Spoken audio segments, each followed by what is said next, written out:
Bulletin में सबसे पहले बात करेंगे आर्जी जंगबंदी के खात्मे के बाद गजा में इसराइल की रियासती दहशतगर्दी उरूज पर पहुंच गई है। जनूबी गजा पर इसराइल की वहशियाना बमबारी से गुज़िश्ता 24 घंटों में मजीद 700 फ़लस्तीनी शहीद और सैकड़ों ज़ख्मी हो गए हैं, जिसके बाद इसराइल की रियासती दहशतगर्दी में शहीद फ़लस्तीनियों की मजमूई तादाद 16,000 से तजावुज़ कर गई है। अरब मीडिया के मुताबिक इसराइली फ़ौज ने खान यूनिस, दीर बलादा और बैतुल हया में रिहायशी इमारतों और पनाह गाहों को निशाना बनाया है। गजा में इसराइली फ़ौज की कार्रवाइयों के दौरान हमास के अल-क़स्साम ब्रिगेड की तरफ से भरपूर मज़ाहमत भी जारी है। गजा में हमास हमले में 2 इसराइली फ़ौजी हलाक हो गए। इसराइली अखबार के मुताबिक इसराइली फ़ौज ने 2 फ़ौजियों की हलाकत की तस्दीक करते हुए उनके नाम भी जारी कर दिए हैं। हमास ने कहा है कि इसराइली बमबारी रोकने तक कैदियों के तबादले पर कोई मुज़ाकरात नहीं होंगे। इसराइल ने गुज़श्ता रोज़ दोहा में कतर की सालिसी में होने वाले मुज़ाकरात ख़त्म करने का ऐलान किया था।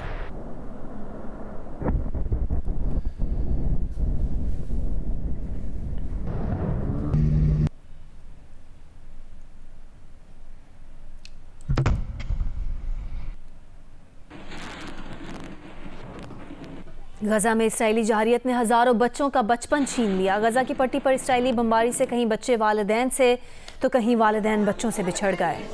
गजा में इसराइली बमबारी के बाद मलबे से रेस्क्यू किए गए ज़ख्मी भाई बहन की वीडियो भी मंजर आम पर आ गई। वीडियो में ज़ख्मी बहन बार बार अपने ज़ख्मी भाई से अपने ख़ानदान की खैरियत के बारे में पूछ रही है। भाई के पास ज़ख्मी बहन के सवालात का कोई जवाब नहीं है।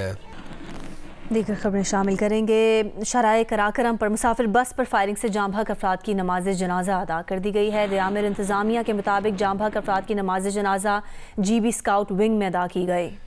दियामिर की इंतज़ामिया का बताना है कि ज़िले में हाई अलर्ट कर दिया गया है और मुलव्विस दहशतगर्दों की गिरफ्तारी के लिए कोशिशें जारी हैं। गुज़श्ता रोज़ शराए कराकरम के करीब बस पर दहशतगर्दों की फायरिंग से 8 अफराद जाँ बहक हो गए थे।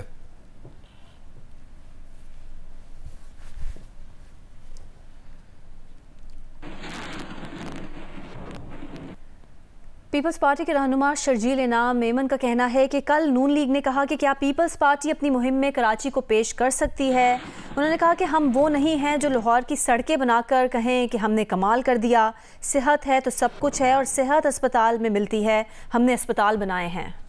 शर्जील मेमन ने कहा कि पूरी नून लीग मुझसे बहस कर ले, कराची में मुल्क की बेहतरीन तिब्बी सहूलियात हैं। उन्होंने कहा कि जी हमने तो देखे जी लाहौर बना दिया, इतना अच्छा लाहौर बना दिया, पीपल्स पार्टी के पास गिनवाने के लिए क्या है। मैंने कहा कि क्या वो कराची की बात कर सकते हैं? हम ये नहीं कहेंगे हमने जी लाहौर की सड़कें बना ली बस खत्म। नो, इंसान का सेहत है तो सब कुछ है। हम कहते हैं जान है तो जहान है, तो वो जान जो है वो सेहत है और सेहत वो सिर्फ हॉस्पिटल में हर आदमी के लिए मुफ्त इलाज। के कराची में अल्हम्दुलिल्लाह पाकिस्तान की बेहतरीन तिब्बी सहूलियात चैलेंज के साथ इस एक 1 पॉइंट एजेंडा पे मुझसे पूरी पॉलिटिकल पार्टी बहस करे, मैं करने तैयार हूं।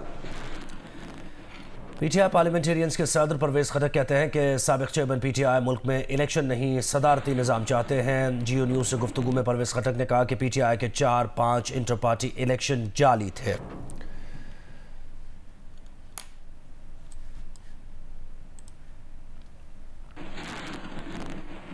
निगरान वज़ीर आज़म अनवारुल हक काकड़ ने कहा है कि पाकिस्तान माहौलियाती तब्दीलियों से दुनिया का 8वां सबसे ज़्यादा मुतासिर होने वाला मुल्क है। पाकिस्तान पवेलियन दुबई में खिताब करते हुए अनवारुल हक काकड़ ने कहा कि माहौलियाती तब्दीली के चैलेंज से निपटने के लिए $7 करोड़ 80 लाख की इमदाद अहम है। Now that climate changes are aggravating and Pakistan is the 8th most vulnerable country to the impacts of climate change. Pakistan's climate challenge is primarily a water challenge. We are at the receiving end, the first concrete step towards living in this. This flagship project with an international climate finance of nearly $78 million is central to our efforts in reducing future flooding and drought impacts. निगरान वज़ीर आज़म अनवारुल हक काकड़ ने Dubai में ज़ायद sustainability award जीतने वाली पाकिस्तानी तालिबात को मुबारकबाद दी है। दुबई के पाकिस्तान पवेलियन में अवार्ड जीतने वाली पाकिस्तानी तालिबात से गुफ्तगू में अनवारुल हक काकड़ ने कहा कि आज़ाद कश्मीर की समिया और केंजा ने पाकिस्तान का सर फ़ख्र से बुलंद किया है। ये है असल में पाकिस्तान, जो मुस्तकबिल है वो ये है, वो सब सुन लें, सब देख लें। पाकिस्तान अगर आबाद होगा तो इससे होगा। ये है वो जनरेशन जिसने इसको खड़ा करना है, आगे बढ़ाना है।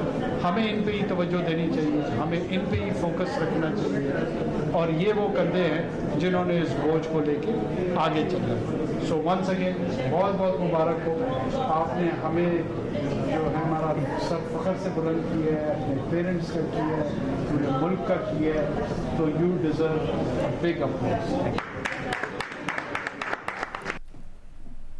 MQM हल्का बंदी और मेंबर सिंध से मुतालिक अपने तहफ़्फ़ुज़ात कल चीफ इलेक्शन कमिश्नर के सामने रखेगी। नुमाइंदा जियो न्यूज़ किरण खान ने हमें ज्वाइन किया है। किरण, बताइए क्या डिटेल्स हैं आपके पास?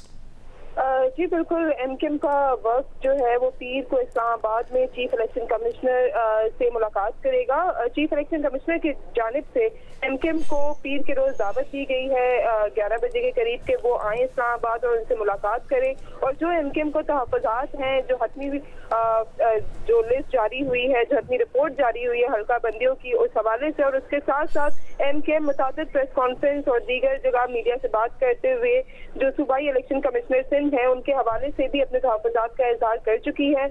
ये तमाम तर बातें जो है कल चीफ इलेक्शन कमिश्नर के सामने रखने के लिए जो है मुलाकात तय पाई है, और 11 बजे जो है पीर के रोज इस्लामाबाद में MQM की मुलाकात होगी। MQM की जानिब से डॉक्टर खालिद मकबूल सिद्दीकी, डॉक्टर फारूक सत्तार, अमीनुल हक और दीगर जो रहनुमा है वो मुलाकात करेंगे। जी बहुत शुक्रिया किरण खान, आपने डिटेल्स दी।